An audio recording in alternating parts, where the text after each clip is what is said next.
Mike here, back with another experience versus youth video here for FMH Vibe. Hope you guys are all keeping well. So today we're looking at the centre-back pairing.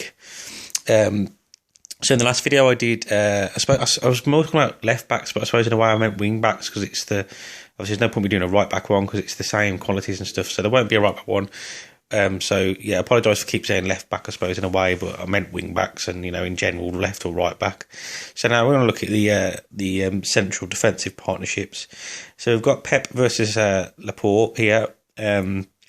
So we're just going to look at the two and compare them and see which, in my opinion, is the better out of the two. Not purely just always based on stats, mostly based on the stats that are in the game here, because obviously there'll be no point doing it, but also just in general chat about defensive centre-backs. So first of all, look at the aerial ability. Obviously, Pep just winning out here by 16 to 15. Obviously, it's a majorly key attribute here for defenders, especially the central defenders, to have the ability to be, you know, a good aerial presence. So any balls that are being crossed in, that, you know, they know how to deal with them. So really good high stats for both of them there. Crossing, not really one we need to really talk about with your centre backs. You don't really expect them to get down the wings and into positions to be able to cross the ball. So it's not really one you have to look at. Dribbling, again, it's not really a main attribute that you look for in a defender, but it's always nice that they have quite a good high stat. Pep winning out here 13 to 11. So, you know, we've got Pepe with, you know, I suppose it's good in a way to have them have the ability to dribble the ball out. If you've got a ball playing, you know, defender, it's good that they can actually have that option to pick up the ball and actually, you know, not just launch it forward, or, you know, that they've got, decent ability about themselves to be able to actually get the ball and come out of the defence and kind of almost start an attack. Passing, now this has got to be, you know, I don't know if a lot of you look at passing when you're looking at a defender, but it is good to have a good attribute with the passing, because obviously you think about it, a lot of the play starts from the back of the team, and if you've got someone with a low passing attribute, you're not going to be, you know, distributing the ball out to anywhere near the precision that you want. So these two have both got really high ones. Again, you know, Pep winning out 17 to 16, sorry. But yeah, it's really good to look at that stat, because if they've got low passing, then they're getting the ball off from the goalkeeper possibly, and, you know, they could give the ball away. So shooting, both on 10. Again, not really one. I mean, it's nice to have it quite high, you know, in the blue colour here in the 10 section, but so they have got the opportunity from a corner, if the ball does come down to feet, that they have got the ability about themselves to actually put the ball away. So tackling, obviously probably the key attribute here for defenders, 20 to 18.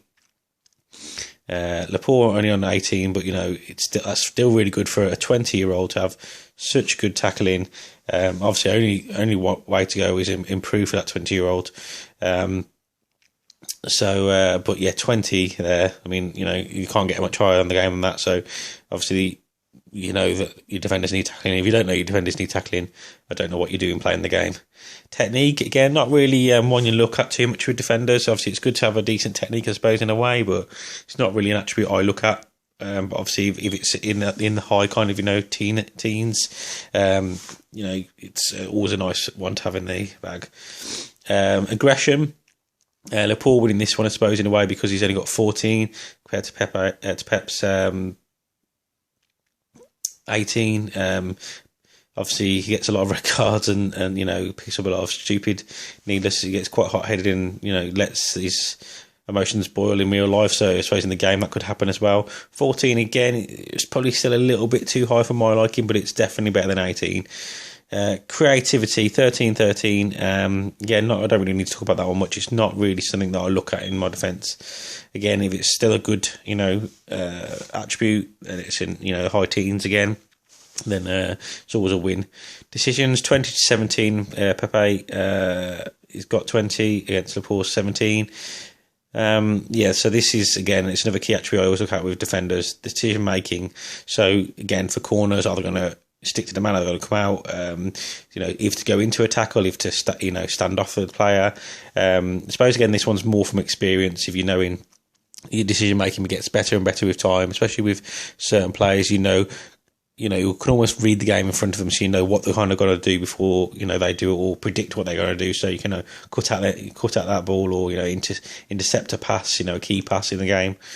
So that's a very, very key attribute to have as a centre back. Leadership, again, both not probably as high as I'd like to see, but obviously the youngster's got time on his side. I suppose it's still 12 to 11. It's still not bad. It's still an okay attribute, but I would like to see a little bit higher from a centre back. But I suppose as long as you've got one of the two pairing of your centre backs to be high on leadership, that's always good.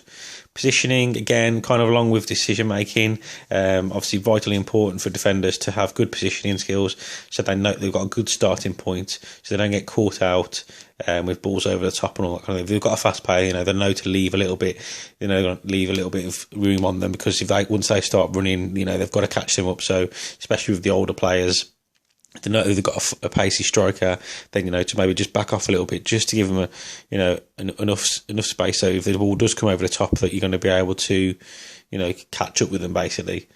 And then move on to teamwork. I suppose it's a good stat to have as a defender, because you do work as a defensive partnership with your other centre back as well as your wing backs as well. Both got high stats, 17 to 13 in favour of Pepo. So again, it's still not a bad stat for Laporte there. It's 13. Again, he's got time on his side to improve that stat, but it is good to have, as you say, you're always working with normally with a partner of either two at the back with your other centre of defence partner, possibly three, and then obviously you've got your wing backs as well. So pace, again, it's vitally important to have I suppose above, so 13 will probably be your minimum you want on your pace for a defender. Anything below that, you could get caught by a very pacey striker. So again, you'd probably need one of your two to be higher than, the one possibly could just be the sitting defender, the more stronger of the two. So you've got kind of like one mopping up at the back who can, anything over the top is going to chase it down. And then you've got the kind of shot stopper, I suppose, in front of them. That's the better at the tackling and the more strength. So 13, again, it's not the best, I suppose, for a defender, but, it's definitely not bad either. Stamina, especially especially when you're up against teams that are constantly bombarding you with attack after attack, it's always good to have a decent amount of stamina. Both of these players got good stamina ratings, 16 to 13. Laporte only on 13, but it's still good. Again, he's only 20, so I'm sure that will improve in time. Strength, this is a very key attribute for a defender. Both got good stats for this one, 17 to 15 in favour of Pep. Obviously, you don't want, you want your defender to be strong, especially in the air.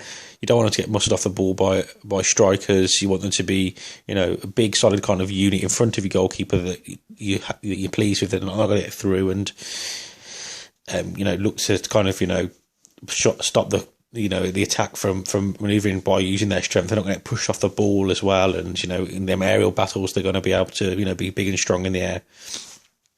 So overall, I'd say I prefer experience in the central defensive partnership. But saying that, though, obviously you've got a choice of two. So these two they're quite close to being a good partnership, because obviously you've got the youngster as well, and he's got very decent stats. The only thing I would say that I would like to change possibly is one, to just be a bit more pacey. So I suppose it's good in a way. In a way, I'd say they're both winning this one in some aspects, but if you had to choose just one centre defender, I would always go for experience over youth. However, if a defensive pairing of the two defenders, I would pick one older and then one slightly younger, maybe not 20, maybe a little bit older.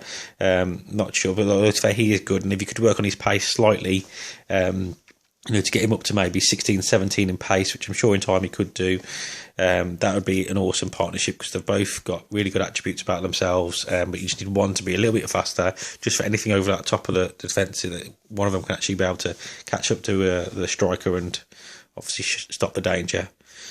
So, guys, that's central defenders talked about. Obviously, I hope you're enjoying this series, to be fair, and I hope you enjoyed this video.